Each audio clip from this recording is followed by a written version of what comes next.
Welcome back to Blade Show 2021. I'm Carlos from Daily Carry Solutions. I'm here with Eric from the Outer Limitless YouTube channel and David from Byond EDC. So it's nice to see David again. Interesting new surroundings that I see here, but constantly reinventing. And one thing that really caught my eye was the fact that he's been working with some really big time knife designers here at Byond EDC. Aside from that, if it's my understanding, there's actually a tiering system that's being kind of showcased with Byond EDC and some of its affiliates. Can you kind of touch in a little bit about that? That is correct. Thank you, Carlos. Hi, this is David Sum. As Troy Cleaver might say, you've seen me with brands such as, but right now it's going to be Byond EDC. So Byond EDC has three different tiers.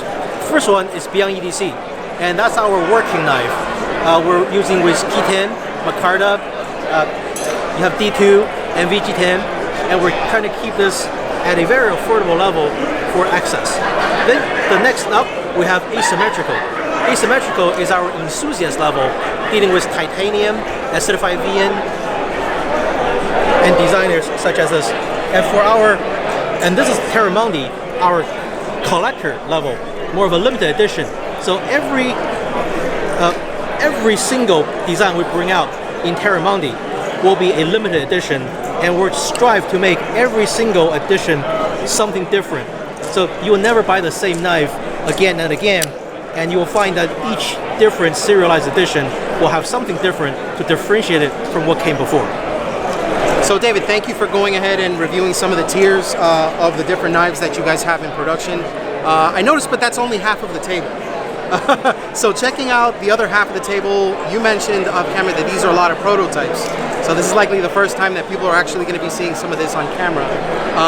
And there's some pretty recognizable names here. So let's go ahead and check some of these out. Let's see, starting with this one right here. I had to go ahead and bring this one up because this is a fellow Georgian.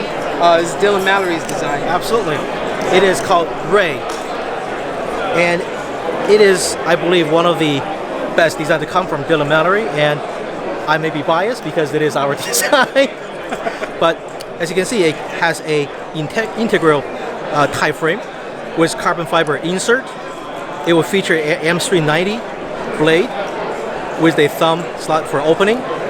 Now, the Ray is based on a design inspired by the silhouette of the Emperor Scorpion. So it is meant to bring style, substance, and ferocity all in the same knife, and while not losing the ability to bring this into a very sophisticated meeting or any serious occurrence with class. So you have a knife that can go with you literally anywhere, do anything, and because of the design and the manufacturing, it is strong enough to withstand any punishment. It's a beautiful integral frame lock folder. I love the design. I love the fact that Dylan did something, very unique, but very to his style. I like this kind of like the thumb hole that you can deploy not only with your standard thumb, or you can kind of like use your flick it open. Index or your middle finger, kind of do the spidey flick, like they call it, jimping in all the right places. I mean, it's a very nice design from Dylan Mallery. And Dylan has some attention to detail. You can see that there's a linear hole right in the clip. Oh wow! Okay, yeah. Let's see if you can see that right there. I really dig it. Now, going into the second of the prototypes, I see something from a Demko brother. Yes, let's talk about that. With pleasure. This is called the River Wolf.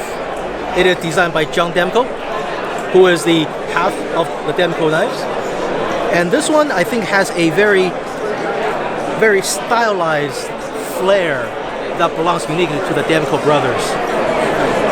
It looks like a knife that's monstrous in size, but it fits well into just about any hand.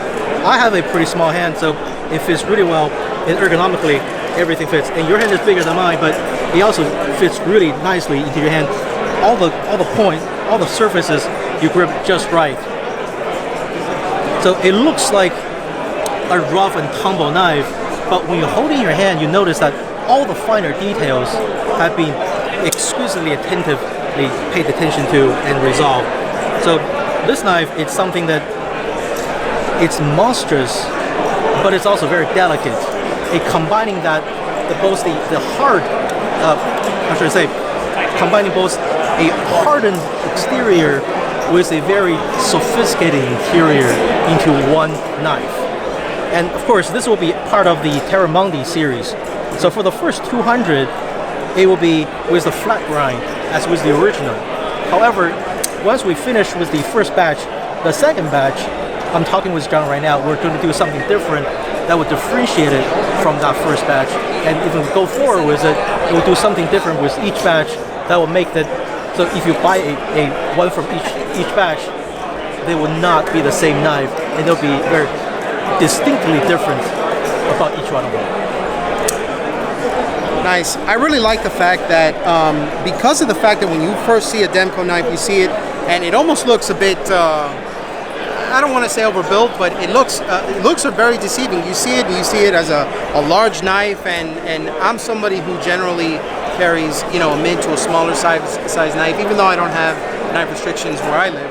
And when I pick this up, I mean, I don't have the largest hand. I don't have a small hand. It's just right there in the middle, and it hits that sweet spot when I actually put this in my hand. And that's actually part of the thing I was talking about as the Demko flair or Demko style, is that his knife always looked to be large, but when you hold it, it actually fits your hand really well, regardless of the size of your hand. Definitely, and being that it's a prototype, you would think, okay, maybe they have to work on the thickness of the handles, or just how it feels in the hand. Sometimes when you handle titanium or you handle steel, it feels a little too thin or a little bit too thick, bulky, especially in the prototype stage. And I'm going to be honest, I really like how it feels just now. Like, it's just the right thickness. It feels great in the hand. You can choke up on it. I'm assuming it's going to have upper tier steel when it's produced. Right, titanium handle, M390 steel. Great. Okay. It just grips the hand really well. I feel I can get a really, really good grip on this. I mean, awesome prototype from John Demko. All right, now we're going ahead and we're checking out the third prototype in the series here. And I got to tell you, I saw the smile when I looked at it. Eric gravitated towards these, and I'm a big fan of this designer as well. This is with Dirk Pinkerton, and I see he has a few designs with you guys, not only fixed blades, but folders. So let's go ahead and check those out. Let's start with the fixed blade. This will be part of the Byond EDC series. It is called the Cleaver. 3 guesses how he got the name. G10 handle, Vg10 blade. So that way it gives you the cutting performance while keeping it easy to maintain, being stainless. It will come with a Kydex sheath and fits in and clip in very securely. Very nice. Go ahead and see if I can. There we go. Push down. There we go. Awesome. Fits great in the hand. You can attach your lanyard over here on the bottom. Stonewashed Vg10. Is that going to be? Is that something you guys are thinking of putting into production, or is it something that you put together strictly for the prototype? This is the prototype. For the production, we will try to do a matte, subdued finish, just because it is meant to be a hardcore camping or field knife, and a more bright finish wouldn't really be adding any benefit to it. That'd be the right thing to do, definitely. I'm actually pretty excited to see when this goes into production, because I mean, you guys have a lot of really nice stuff, but I mean, to be completely honest, Dirk Pinkerton's designs, I mean, they're functionally aesthetic, and I mean, they're very practical when it comes into use. Absolutely. I think his philosophy has always been form follows function, but when your function is already at almost a very substantial level, then your form naturally follows and it starts to look really good. So I've always been a fan of Dirk's design. Now, I was actually looking at the that smaller blade, that smaller fixed blade that you have there. It looks like something that's great to be able to travel around with. So why don't you tell me about that one? That was your favorite out of them, aren't you? No, you're good, man. You're good. This one was definitely that some caught my eye, when Dirk proposed the design. And it's meant to be a neck knife, so you can hang this on your neck. It's called the Micro Sentoku, and it's grew out of Dirk's the variable broadhead series, where you have a grip ring handle, very secure in your hand, secure not gonna go anywhere. And you can fit different types of head on here for different purposes. Do a claw, do a dagger, and this one, you know, as the name suggests, it grew out of the Japanese sentoku chef's knife, and it meant a utility blade. With a sharp point, you can start the cut at any point, and because you're controlling it so close to the blade, for finer tasks, you have the ultimate control to apply force or direction or cut at the depths you want. And of course, you know, if you're cutting, in case of an emergency, is essentially an extension of your hand. If you reach out, it will touch it. And we'll be including a lanyard so that you don't have to worry about this thing being too small. You can't get a good grip. With a lanyard, there's enough to get a decent grip and keep it hold really firmly in your hand. That's awesome. Now, are the lanyards going to be shipping with it and the sheath as well? Yes. Okay. And these are being considered in S35VN? This will be one piece S35VN. I'll be part of the asymmetrical series. Okay. So you can go ahead and check that on the hand. This is great. One thing I know, like my girlfriend, and I'm sure that she's not alone, she's always looking for something handy to be able to go ahead and put on really quick when she goes and she walks, like my dog. And something like this, in case something were to happen, she'd have quick access to it. And being that it's, you know, functionally an extension of the hand, being that you have to put your finger into it, it's not something where it can be easily dropped. Say that you're in the middle of a scuffle, or if you have to go ahead and have a nice purchase on something that you're opening, something like this, being that it's wrapped around your hand and it does have jimping both in the front and the back, it's nice to be able to go ahead and keep it nicely in place. Right, and speaking of which, one is the difficulty of disarming someone holding this, and the second thing is, if you see the way the sheaths, the linear hole on the sheaths are located, you can put it so that it's always facing that same direction. It's not going to spin around, so you always know which way the blade is when you put your finger in it, and when you pull it out, it's going to be the same grip. That makes it easier, so when you practice for any kind of defense measure, you pull it out, you know exactly what to do with it, even blind, in the dark. So aside from the fixed blades, I did see that folder from Dirk Pinkerton. It's going to be a part of the asymmetrical line, I believe you mentioned. And I will actually, there are actually 3 folders. One will be in the Byond EDC series, and 2 will be in the asymmetrical series. Let me start with the Gara. That's part of the Byond EDC series. Micarta handle, temperature neutral, grippy, very grippy. You're not going to lose it. And here is a talent blade. So it's not a hawk bill. A hawk bill gets in and it doesn't really benefit you from cutting because it is pulling. But a hawk bill, you have a really piercing point. You can start that cut and then you just pull and it naturally cuts along with it. So the more talent design. The talent design. Okay. And the opening mechanism is a little bit unique, is that this thumb groove or blood groove or whatever you want to call it, it actually acts as an opening device. Okay. And you can put your finger, you can put your finger anywhere along this to find the best spot for you to make it open. So it's one hand open, but there's no hole to limit your thumb into any place in particular. It's going to allow it to have access to people that have larger and smaller hands. Right. You can put it up here. You can put it. You can put it down here. It opens. You can put it up here. It opens. Anywhere along that groove. Very nicely done. I mean, I gotta admit, that's as a part of the Byond EDC line. What kind of pricing are you looking to see some of the Byond EDC line, you know, in the stores? Like when they're looking at something like, say, that with the upgraded.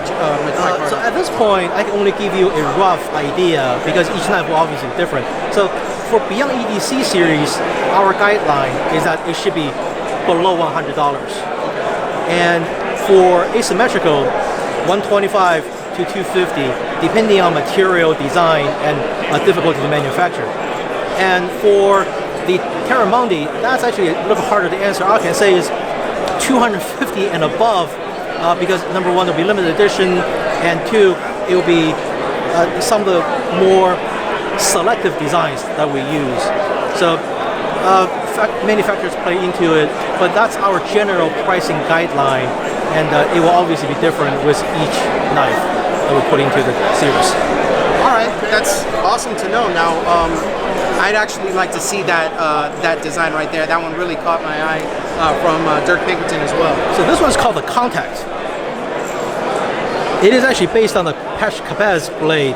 So one of the most unique thing about it is that if you look at this, you'll notice that the blade, which is a Warncliffe, by the way, I'm a huge Warncliffe fan. So am I. The blade and the angle, the blade and the handle, there's an angle between the two.